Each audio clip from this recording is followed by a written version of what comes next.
everyone, my name is Catherine and thank you so much for clicking on this video. I wanted to do a tag video, which I never do tag videos, but I've really gotten into a YouTube channel recently. Her name is Noelle Gallagher, I believe that's how you say her last name, and I've been just binging her videos all the time. She recently did a book tag, and by recently I mean today, and I was going to film anyway, so I decided I wanted to also participate in this book tag. So I'm going to be looking on my phone because she has the list of the questions down below. The first book is the best book that I've read in 2022, and these are all just books based on what I've read as of this year. So I would say my favorite book that I read this year, although it is so hard to choose, is Peach Blossom Spring. This is what it looks like. I think the cover is beautiful. In the last couple of months, I've really diversified the genres that I read, and one of them is historical fiction. This book spans several generations of a Chinese family, and it starts all the way in the 1930s, and then it goes all the way up to about like 2006, 2005, so around the time that I was in elementary school. And it really looks at Mei Ling, who is a young mother in 1930, along with her son named Ren Su, and they basically have to flee their hometown in China due to war. And this story is just about what it means to call a place home, family, culture, war, migration, and you really see their story of fleeing their home country and just trying to survive. I think it's a really incredible read, and I just really loved this book, so I would have to name it my favorite book of 2022. The next one is Best Sequel. To be honest, I typically don't read sequels as often as I read like standalone books. So when it comes to Best Sequel, it is a sequel that I did like, so I will name it. So I recently finished It Happened One Summer by Tessa Bailey. It is basically about Piper and Brendan, and it is a romance story. She is 28 years old and doesn't have a job and just kind of parties and has this like really wild influencer lifestyle. And she finally does something and basically lands herself in jail for a night because she like had this massive party that got out of hand.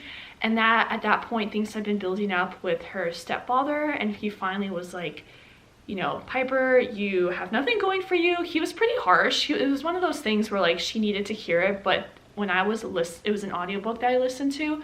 When I heard it, I was just like, wow, I hurt for Piper. That was pretty harsh. But I get like he was so fed up at that point. She's sent to a small fishing village in Westport, Washington, and I'm from Washington State, so I thought that was pretty fun. And that is actually where her biological father was born. Her mom ended up getting remarried because her father died when she was young. And so Piper, along with her sister Hannah, end up going to this fishing village for the summer to really just kind of get outside of LA and just learn what it means to like be in a different environment in a small fishing village, and kind of learn more about her roots because she really doesn't know much about her father or that side of her family. And there she happens to meet a fisherman named Brendan, and he's a very like macho fisherman guy who doesn't like understand social media, does not have any social media, and is just like in this super small town just fishing away on like a boat all the time. And yeah, so you would think like a woman like Piper and then a man like Brendan would not get along, but there's some sexual tension with them, and they have caught each other's eyes, and you can kind of see where the story goes, what comes up. And a lot of people, myself included, do not like Piper in the beginning, but you warm up to her. So that is the first book. And then the second book in the series I'm actually currently reading, and it's called Hook, Line, and Sinker by also Tessa Bailey. And I've heard from a lot of people they like this second book more because Hannah is a more likable character. You can kind of see in the first book that she is more down to earth than Piper and just kind of has a more likable personality, doesn't have as much of like that, I don't know, airhead personality. And so I've heard a lot better things about this book, although the first book people do love. They just had to learn to like Piper, and you like her with time. But yeah, so I'm pretty new into this second book in the series, but I'm really excited to read it, and I would say that's my favorite series. It's honestly the only series I read this year, but I do like it, so I do recommend it. The next question is a new release that I'm excited for, and I would say it would be Book Lovers by Emily Henry. I've heard a lot about this book. It has super high ratings on Goodreads. My favorite booktuber, one of her favorite genres is romance like myself, and she had a favorite romance book for a long time, and now this one takes the first place spot for her, so that's saying a lot. This book is about two different people who work in the book industry, and I think that's really cool because this is a book, so obviously the people reading the story are really into books, and the main woman, Nora Stephan, her life is all about books, and she is very career focused. Her whole life is surrounded around her clients. Her life is very much also tied to her beloved little sister, Libby. She agrees to go to North Carolina for a month when Libby begs her to go on a sister's trip together. And there she bumps into Charlie Laster, a bookish brooding editor from back in the city, and they've met before, and they did not have a cute meet cute, as it says, and it's one of those tropes where it's enemies to lovers, and I'm just really excited to read this book because I love a good romance. The next question that I have, the biggest surprise that I've had this year, I think the biggest surprise is Four Treasures of a Sky. I was really liking the cover. As you can see, it is like a fish, and then it's this wave, but then when you look closer, it's actually the face of a girl. This book is set in the late 1800s. It is about a girl named Dayu who is in China, and she has a pretty good first couple of years of her life living with her grandma and her parents in China, and then all of a sudden her parents disappear and her grandma sends her off to a different city in China. And she's basically goes from a pretty good childhood to being on her own in this big city. And in this big city, she gets kidnapped in a market and is then sent to America and proceeds to just have a really hard life in the US. And she's just trying to survive. She ends up in San Francisco, but then later on she's in Idaho. And it's a really heartbreaking story. And I typically read happier books, but I really did like this book, and it really did set my new love and interest with reading historical fiction books, and I really loved that. And it was a really nice surprise just to be able to learn more about history as I'm reading. It is based off of a true event that you don't know about until the very end, and that has been my biggest surprise of this year. The next book is a new author that I'm excited about. I think I might have to go again with this author. I might butcher her name, but her name is Jenny Tinguazang, and I really loved the way she wrote. I believe her father or somebody in her family had asked her to write a book based off of the events that happened in the very end of the book. And so she did a lot of research. She went to China, she interviewed people, and a lot went into this book. And I just love the amount of time and effort that she's put into this novel. I just also love the poetry behind it because the girl Dayu, she's named after like a folk tale in China, and kind of has this relationship with the character in this folk tale, and the way that this, like, her alter ego version of like the folk tale that's like separated from her and her like interact with one another, and that's kind of helped her have a mechanism to survive everything that she has gone through. I hope that makes sense. I feel like I wasn't very good at describing that, but it's also just very beautifully written. All right, so the next question in this tag is fictional crush. I read Kristen Lauren's Love and Other Words, and that book was so good. It was so cute, but it was also it had its sad moments. It wasn't like a romantic comedy. It was definitely more like a dramatic romance, but it involves Macy Sorensen and Elliot, and I thought their relationship is so cute. It definitely spans throughout like a large chunk of their lives. It's always great to see the trope of childhood best friends to lovers, but then there's also this big gap of something that happened. And I just love Elliot's loyalty to her. Obviously, I don't expect like every guy when they meet someone to just hold on to them for 10 plus years, even though she's basically ghosted him and ignored him for that whole decade. But just his general loyalty for her and never truly forgetting about her. Like, he's moved on in some ways, like he would date and whatnot, but he's always held out hope. He's always known she was like the one for him and would have his hopes up high, but he would still continue on with his life. And when they run into each other down the line, he's very like excited and happy to, you know, kind of ignite at least their friendship. And I just really love that it's also like a best friends to lovers. I think that's really cute, because I think the best quality to have in a partner is that they are your best friend. Book that made you cry. I don't think I've like properly cried ever while reading a book, which is, I don't know if that should be concerning or not. But looking at these books, honestly, I know I've mentioned this multiple times. For Treasures of a Sky, I've read like over 30 books this year. I could go into details about other books, but this one just keeps coming up. This book, you truly hope and wish for Dayu to just make it through, for there to be a happy ending. And she just keeps getting hit with things over and over and over again.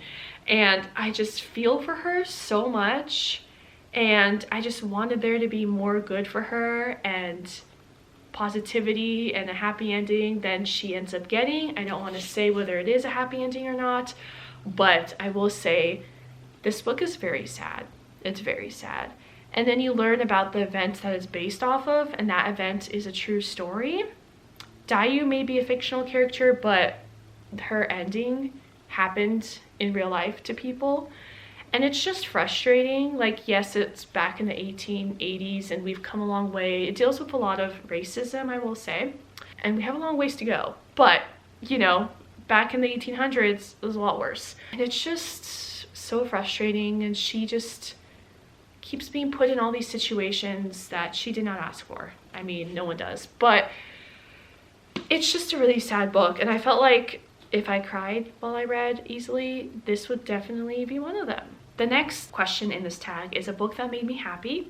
My favorite author, to probably not many people's surprise because she's super popular, is Colleen Hoover, and I finally got around to reading the book Heartbones by her.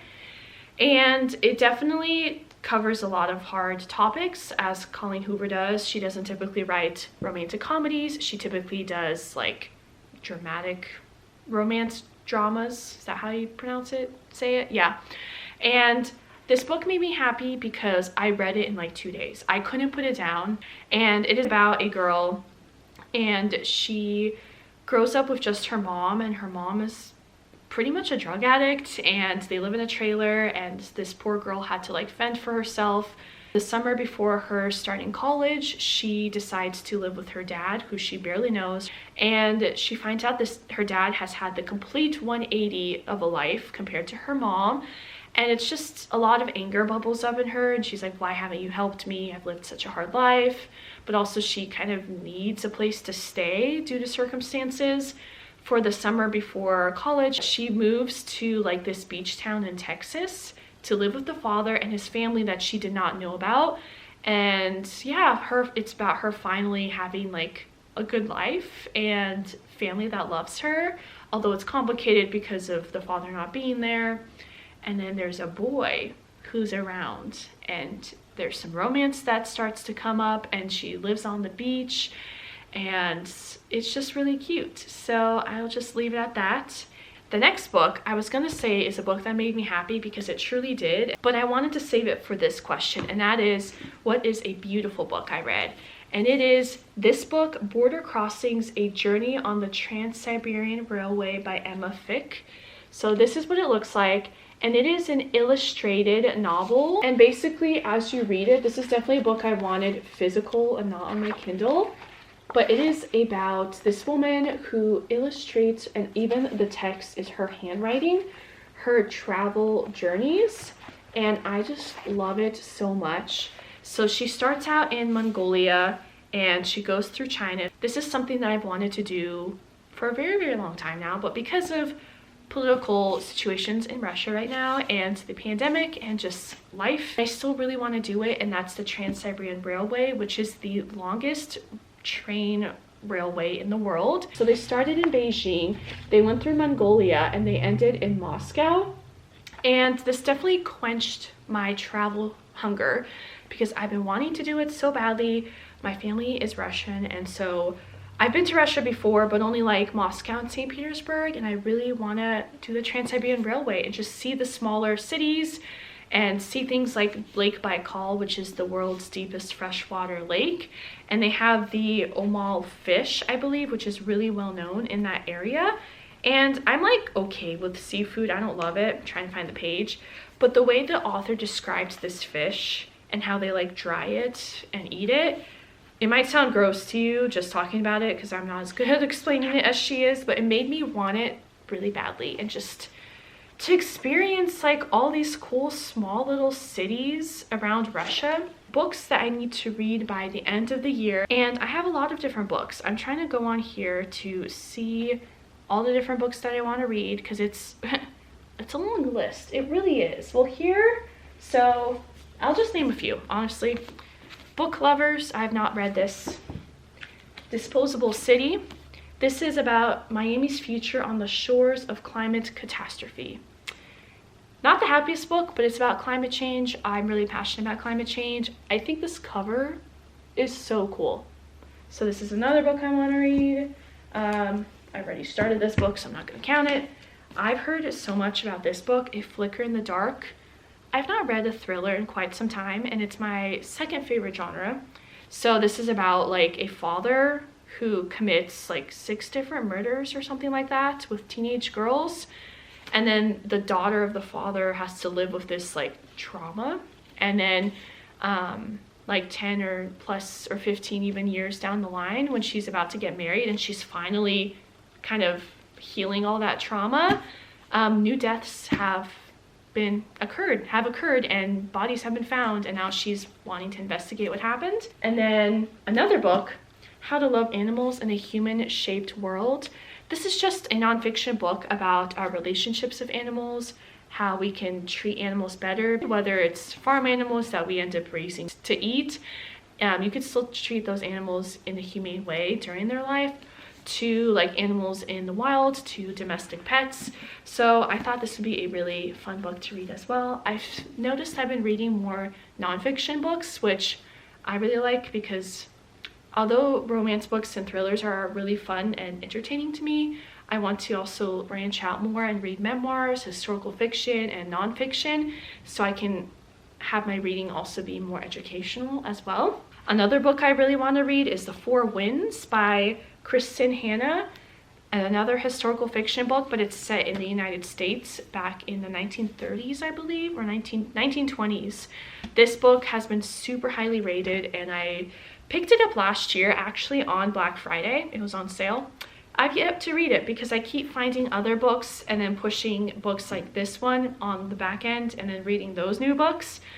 But I really do need to read it. And then other books, The X Talk, about a radio station in Seattle that talks about relationships. I live in Seattle. I thought that would be a fun book to read. There's lots of books. But yeah, that is the tag that I watched earlier today by my favorite booktuber and wanted to just do myself. Hope you enjoyed listening to my answers and seeing all the books that I have, because I have a lot. It's a problem. If you have any answers to these questions yourself or want to do it, whether it's in the comments or video form, whatever it is, let me know. I'd love to hear. And I hope you have a great day or night whenever you're watching this, and I hope to see you in a future video of mine. Bye!